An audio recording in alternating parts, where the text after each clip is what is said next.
Tapi alhamdulillah dari semua itu surat Tabarak ku kalah mbek Qul huwallahu ahad. Jadi ini nikmat terbesar kita. Karena enggak perlu Tabarak, saiki porsi ini diturunkan jadi apa? Qul. Makanya banyak tarawih main apa? Qul. Itu bukan cari cepet, itu dalile musalsal ila Rasulillah sallallahu alaihi wasallam. Jadi ada sahabat itu kalau ngimami main kulhu. Di Indonesia masih mendingan kulhunya rakaat kedua ya. Itu enggak sahabat ini rakaat pertama ya kulhu, kedua ya kulhu. Masih mendingan di Indonesia dipakai selingan rakaat kedua.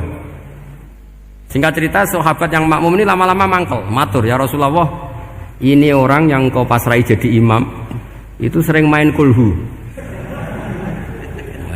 Akhirnya Nabi memanggil, ya fulan, kenapa kamu suka baca kulhu? Li'annaha sifatur rahman, karena dalam surat kulhu itu semuanya menerangkan sifatnya Allah Ta'ala. Maka saya suka itu. Nabi saat itu juga dapat wahyu, ya Muhammad kasih tahu orang itu, inni uhibbu, saya suka dia karena dia suka kulhu. Wah, itu aja hafalkan itu. Jadi itu riwayat yang lebih menggembirakan itu. Jadi tidak usah Tabarak, cukup apa? Kulhu. Dan itu lebih mutawatir. Makanya kalau legenda dunia kiai itu kan ini ada cucunya Sayyidina Ali. Tuh, siapa yang bisa khatam Quran sekian menit?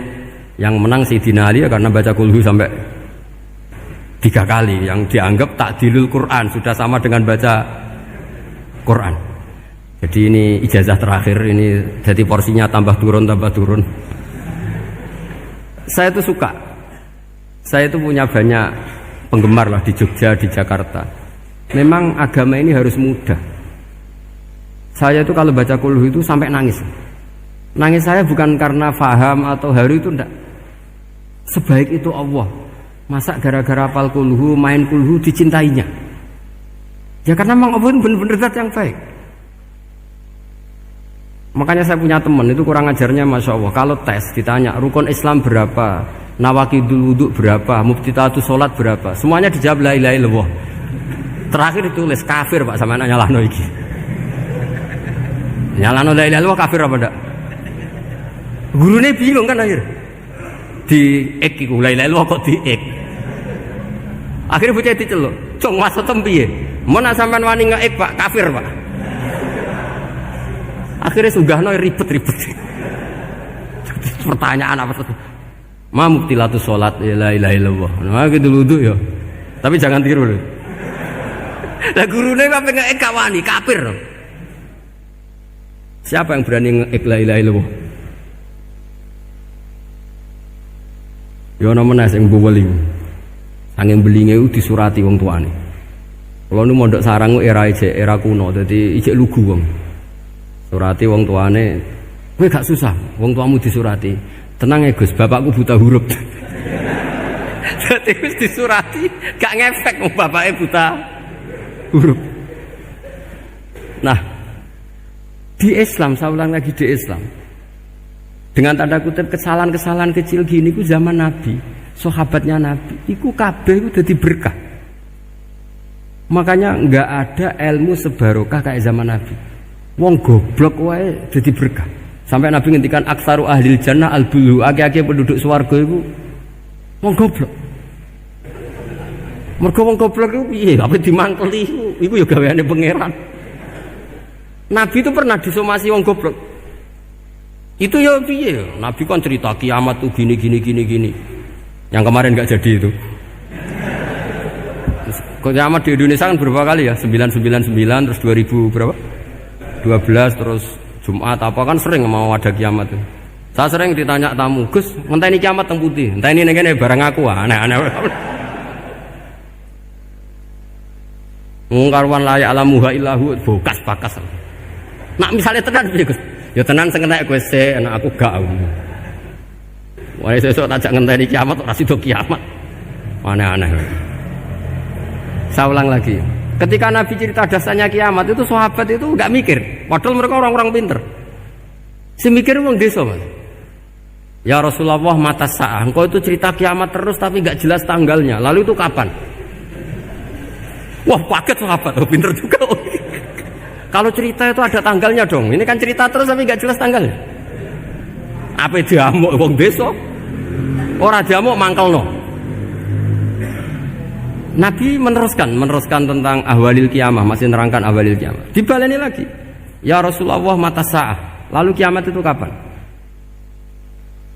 Ini kalau ijazai, jadi bodoh tapi untuk ridhanya Allah Ta'ala. Ampun, kalau lah kadang jadi pinter gue nyesal. Ribet. Dikongkonan dikongkon Pak Najib barang ini akhirnya gara-gara pinter.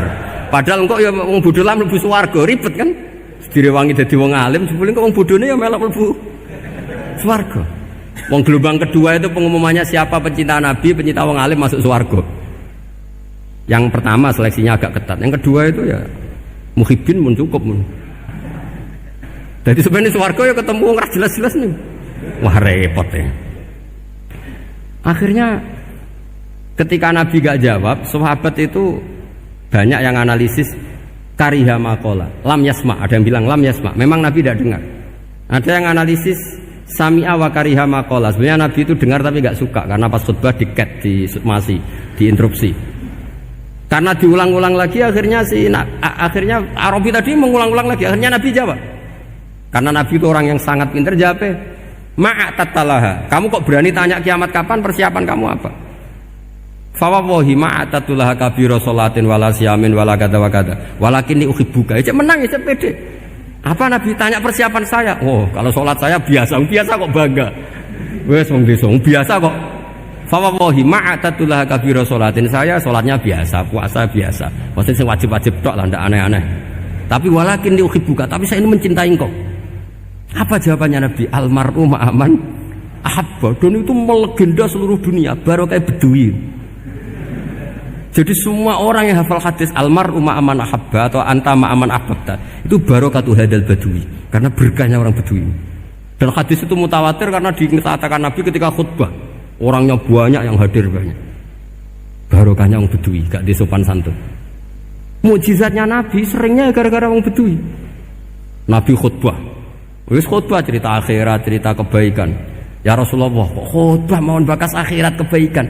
Sekarang itu tidak ada hujan, halakatil amwal. Sekarang harta hilang semua. Hewan-hewan sudah mau mati semua karena apa? Kekeringan. Mohon jenengan rasa bakas niku, pun jaluk udan mawon. Nabi langsung Allahumma wah langsung udan tuwres. Nak jari ulama lah, mbok Nabi berodok gelos putih udan seminggu nganti akhirnya sapi ini aku gak mati krono kehausan tapi kelentir. Parani nih Nabi, ini orang ngerasa salah paren. Ya Rasulullah, wong kula njuk donga udan ben ra mati, saiki mati tenggelam. Mun lereni itu santai weh. Nah, saya minta doa hujan supaya hewan-hewan itu bisa minum dan seger. Dan ini malah do kelentir. Akhirnya Nabi itu nuruti meneh. Allahumma hawalena wala alena Allahumma alal akam wa dzirab terus. Itu wong desa. Betapa barokahnya wong desa iki orang tahu. Betapa Rasulullah itu sekali ngendikan alam itu harus tunduk. Jadi min mu'jizati Rasulullah sallallahu alaihi wasallam itu sekali ngendikan alam itu harus ngikuti. Jadi Nabi misalnya ngendikan hujan, itu panitia hujan, malaikat hujan harus nuruti. Nabi ngendikan berhenti juga harus berhenti. Makanya enak jadi Nabi itu. Tapi kamu nggak mungkin, sudah tutup, tidak ada mungkin. Makanya Nabi itu pernah minta dalam satu maidah, ya fulan saya ambilkan dirok. Dirok itu kaki kambing yang depan, diambilkan. Ambilkan lagi, diambilkan. Ambilkan lagi, ya Rasulullah, bukankah kambing hanya punya dirok dua, kaki depan dua? Andaikan kamu bilang iya, maka akan selalu ada dirok selagi aku minta-minta. Karena alam ini akan mengikuti. Jadi Nabi misalnya mau dahar gitu ya, kok Nabi ngendikan ya Jabir, ini jangan kamu entas, yang entas harus saya. Ini cukup untuk makan orang banyak. Nabi sekali ngendikan cukup. Nasi ini punya konstitusi, harus cukup. Karena Nabi ngendikan cukup. Itu hebatnya Nabi. Beliau punya spesial. Alam ini harus nurut sama beliau. Makanya disebut wadhabu wal ghazala yasyadani laka birrisalah. Semuanya itu harus tunduk. Nah, akhirnya syafaat-syafaatnya Nabi itu gara-gara orang desa-desa. Saya itu pengagum wong bodoh ya, termasuk hadisul Arabi tadi. Ada orang desa tanya, ya Rasulullah, nanti kalau saya mati itu yang ngisap siapa ya? Allah ya. Wah bagus lah, terus mulai. Barang mulai, abe guya-guyu. Nabi piye karpe? Dipanggil lagi. Ya Arabi, kenapa kamu tertawa-tawa terus pulang? Ya baguslah kalau yang ngisap Allah. Selama ini hubungan sama Allah saya baik-baik saja. Tapi Nabi muji faqhu hadzal arabi, wis pinter kowe cong. Terus pernah lagi ada orang Bedui tanya, hal yadhakur rabbu ya Rasulullah, apakah Tuhan itu pernah senyum, pernah tertawa? Naam, kata Nabi, ya pernah. Lan na'dima min rabbin yadhaku khairan. Kalau Tuhan pernah senyum, pernah tertawa, wah orang kalau pernah tertawa itu pasti baik. Ya baguslah, enggak apa-apa. Jadi makanya ini unik ya, Islam itu agama yang unik, agama yang berkah, yang alimnya ya ketulungan, yang bodoh juga ketulungan. Karena memang agama ini untuk semua, lil alamin, untuk semua. Maka kata Imam Ghazali, Allah mengutus Nabi itu diutus ke raja-raja, diutus ke pedagang, diutus ke aromil, diutus ke fuqara, diutus ke birokrat, diutus ke apa saja. Ila jami'i sunufin nas, ila jami'i asnafin nas. Bahwa semua yang mengapresiasi kenabiannya Nabi itu mulai raja, pedagang, PNS, birokrat, orang miskin, orang apa saja mengapresiasi dakwahnya Rasulullah Shallallahu Alaihi Wasallam. Al-Fatihah.